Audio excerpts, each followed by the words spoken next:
Alors, voici ma méthode pour laver un doudou sans l'abîmer. Pour ce faire, il nous faut donc un doudou. Super, hyper content d'être lavé.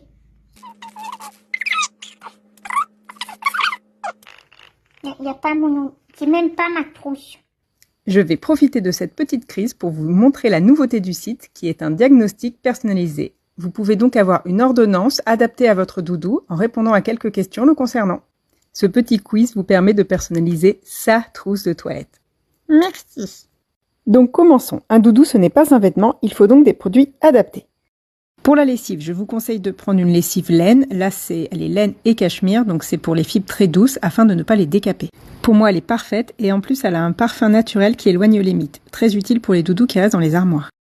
Maintenant, il est temps de faire couler l'eau du bain. L'eau doit être chaude sans être brûlante. Ça ne sert à rien de cramer la fibre. Pour appliquer la lessive, rien de mieux qu'une brosse nylon pour enlever toutes les poussières des poils et commencer à les démêler. Pour frotter les poils, essayez de le faire toujours dans un sens, car si vous faites des allers-retours, ça va feutrer les poils et les emmêler. Allez, maintenant rinçage à l'eau claire. Pour l'essorage, vous partez du haut de la peluche jusqu'au bas et vous essorez en pressant entre vos mains. Surtout ne le tordez pas comme un torchon, cela risque de faire craquer le tissu et donc de former des trous, ou de percer un sac de billes. Ensuite, on essore le doudou avec une serviette éponge absorbante. Et vous pouvez aussi le saucissonner dedans afin de faire sortir le maximum d'eau. Et alors ensuite, surtout, vous ne faites pas ça. Vous ne les étendez pas par des petites parties telles que les oreilles, parce qu'avec le poids de l'eau qui reste tout de même encore dedans, vous allez tirer sur les tissus, tirer sur les coutures, et c'est comme ça que des petits membres cèdent. Voilà la bonne technique. Vous accrochez une serviette sur l'étendoir et vous mettez le doudou dessus, et vous venez le retourner de temps en temps.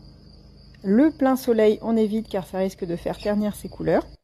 Autre technique plus rapide, le radiateur ou le sèche-serviette, mais là aussi, toujours mettre une serviette entre le doudou et l'objet chauffant.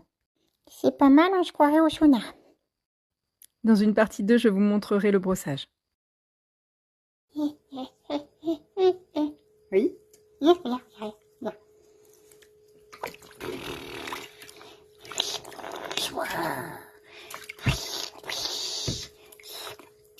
Je suis un coquin. Et oui.